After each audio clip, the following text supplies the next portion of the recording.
young people out there, young persons who have had moments and experiences that almost broke them, but that one thing, something eventually kept them standing.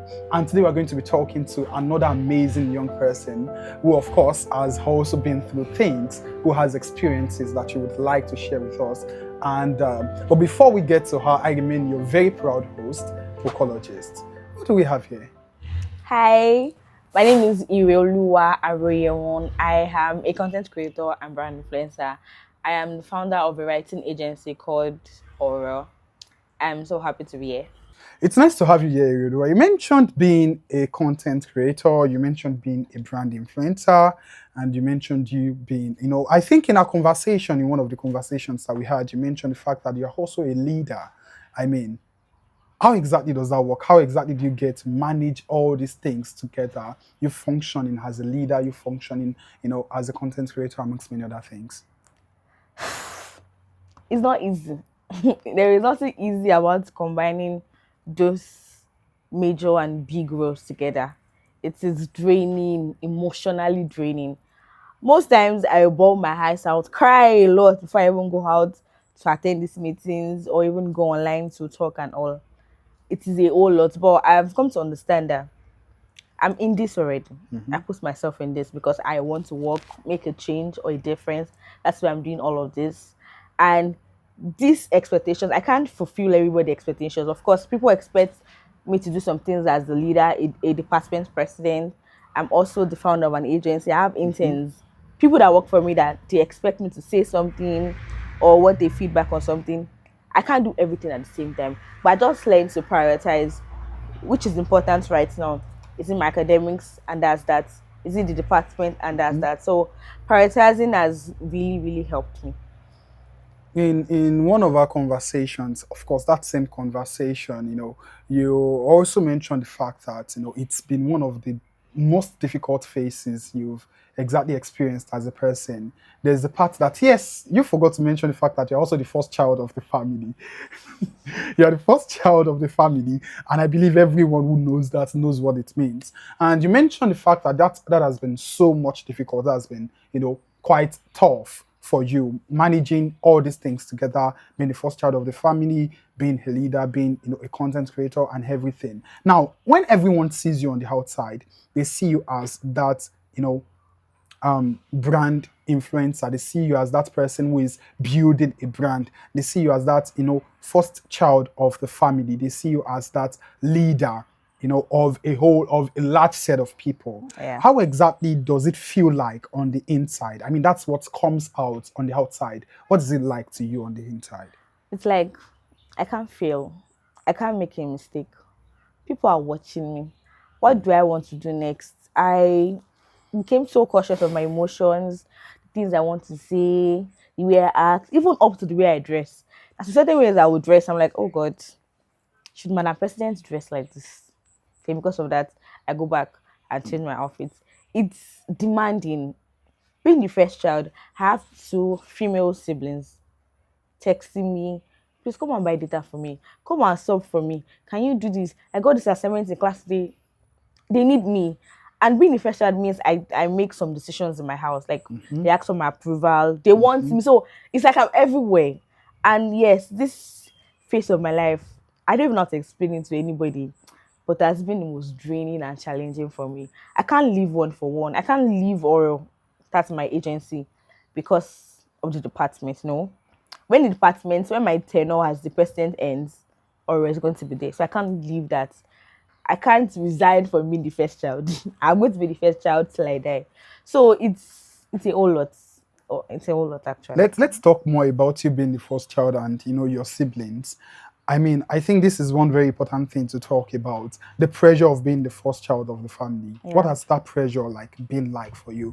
I mean, your siblings are always looking up to you. Yeah. Sometimes you're also feeling like, okay, you have to do everything right. Yeah. Because they would want to make an example of you. Okay, this is how so person is doing. How exactly has that pressure been on you? That pressure of being the first child. I mean, not so many people can relate because there are some of us that we are not. We are not the first children. Yeah. But you being the first child and the first daughter of the family, how does it feel like? So first of all, Pressure. I think if I was a guy, there's going to be like more pressure. But the fact that I'm a female, it's not that hard. And thankfully, my parents did not put so So much much pressure. pressure on me. But my dad especially involves me in decision making. Like maybe my sisters want to attend the school and they want to take up a course or something, or they want to start a skill. He calls me and asks me, what do I think of this? Should I allow them? Should I do this? So being the firstborn, I'm in the decision making thing. And now the expectations. I feel some sort of way if they ask me for some things, especially financially, they need my help. And I can't give them, oh God. It pains me more than it pains the person I did not even give that money. So the expectations, I can't fail because they look at me. They see me like I see I'm here. So I can't afford to be low. And that goes for everything I'm into. For my grades, I can't leave my school with a grade like a third class, a second class lower. How do I even explain that to my parents? And also, I have to do well in life. It is my fear every day, every time is not making it when I get to that point. So especially because of those people, my babies that look up to me, I cater for now. Fine, my dad pays their school fees and all low. But still those small responsibilities, they still feel like okay, I should be able to chip in all those things. So it's a lot to be honest. But I started doing this thing where I don't let whatever they do affect me. Fine, I care about you. So I'm sorry I cannot help you with this right now. And that's it. I don't even check that message again so that you don't guilt trip me. Because I have my bills and all of that. Things When to I do. get the capacity to be able to cater for everything you need, then it will be good. But for now, I'll do the one I can do. So you mentioned being crushed by expectations, the fact that there are so many expectations, Yeah. and you've also mentioned before, maybe not exactly right here on the show, but you've mentioned before about the fact that these expectations made you feel weak, made you appear like okay, you started to feel like your emotions, yes, was the problem. Like probably your emotions was the reason why these things are like so heavy on you. These things are affecting you so much. Why your emotions? What exactly is it about? Yeah. Actually, I care so much. I feel, overfeel, I overthink, I overprocess, I over like. So I think that if I was somebody that did not care, maybe this whole expectation, frustration things will not bother me and be a problem for me right now. But I think it's because of my emotions. I care so much. I see things that any ordinary person will see and like, oh, it's fine. Oh, and if I hear something like, I will go back home and think about it, think.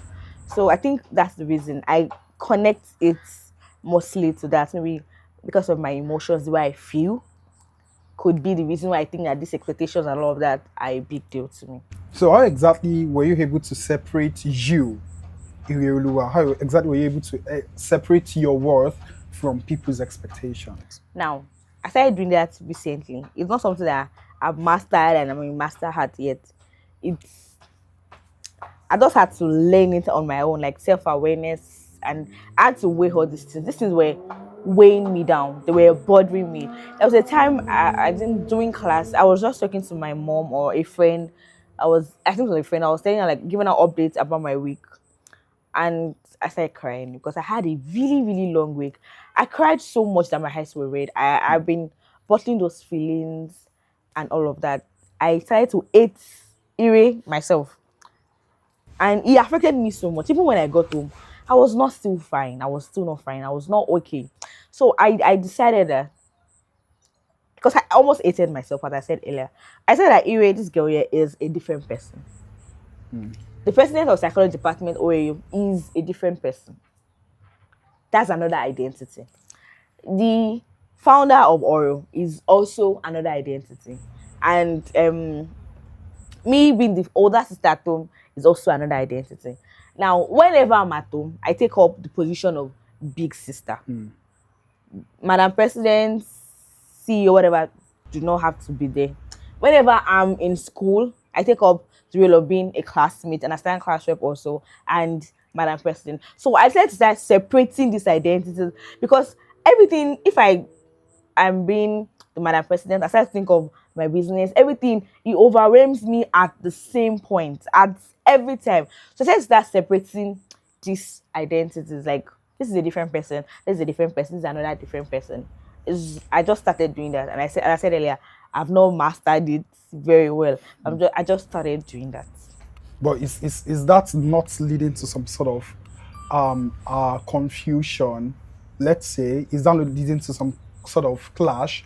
For example, you experience something, let's say in your position as the president, you experienced something that is quite, let's say, frustrating. How exactly do you manage to control the frustration so that it will not affect, for example, your relationship with other people? Let's say your interns, for example. How exactly do you get to manage that, feelings, the emotions, based on the different positions that you hold, different things, different responsibilities? How exactly are you able to, separate those emotions? So separating it, the identities means, um if I get upset at the setting while going home, I'm not going to transfer the aggression on my friends. That means separating the identity. It means I'm not going to go to class the next day and transfer aggression at somebody that was not even at the setting. That's what separating the identity. It also means that because of that bad mood or whatever happened at that meeting, I'm not going to work as I'm supposed to work, address my interns, or talk to my project manager. That is me separating this identity. Now, for that emotion, actually, I've actually been repressing a lot of emotions because I don't want to act out. And because of this new title, Madam President, erase this, erase that, I've been repressing a lot of emotions. That means not talking about it. And that's not actually the right way to deal with things. But also, I self-analyze. Oh Jesus, there's this word I'm trying to remember. I can't. Introspect. Yes, thank you. Introspect. I look inwardly. Am I at fault? Did I do bad? Did I do this? So if I can make answers for myself at that point, I think that's all. That's What the if you end game. did bad? Yeah, if I did better, I apologize. Well, I don't know. I don't used to do bad. I'm a child of God. I was actually going to ask a question along that line. I was going to ask how exactly you get to manage, the emotions. How exactly you get to, what's it called, settle the emotions? For example, you felt anger. How exactly do you manage your anger? You felt sad. What are the things you do to try to manage your sadness? What are the things you get? Because I believe, these things happen to many other people out there, Yeah. So how do you, what are I don't know, your own ideal So thingy? for some people, whenever they're angry or sad, they sleep away the anger. Do you? Some people they eat it out, like start eating, look for food and eat. But for me, at times I keep quiet, and I feel like that's bad. Keeping quiet means I'm transferring aggression at everybody. They come and ask me, "What is wrong with you?" And I say nothing, and it's obvious that something is wrong with me. So, but I notice that when I speak out, when I tell my friends about it, I feel better a lot of times. Like there's no time that I tell my friends about what's going on with me that I don't feel better. There was a time that somebody annoyed me. I really wanted to act out. So I called my friend immediately. I just told him, I want to analyze, I want to tell you what happened today. I was so angry, I was telling him, I want to tell you what happened today. And I want to go and act like this, act like that, and all of that. And I was like, don't do that. Don't do that one. Just calm down. Just do this and like that. And he spoke to me and I was calm, I was better. And I went back there.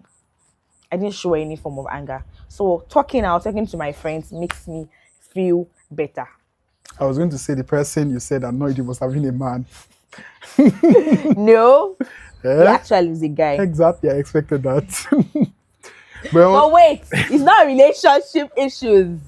Do you understand me? yes, I He's do. an executive that upsets me. Thank you. Glad to know that. And do you cry a lot? Wow. That's What do you think? Do I look like I cry a lot? No. You laugh a lot, Yeah. so I think you might cry a lot. I don't laugh a lot. I laugh when something is funny. And I don't I'm yeah, actually. I express myself true. I feel better after crying. Crying is therapeutic. Yeah. Okay. Um, What would you like to say to someone else out there who is also feeling crushed by responsibilities, who also think that okay, they have so many things to do at the same time, and they are feeling that tightness, that they are feeling crushed by these responsibilities. What would you say to them? I don't know because I don't think I've actually sorted that on my own. If I come here and just come and say one packaged word, it's a lie. I really do not know. I just hope that it just sits in silence one day.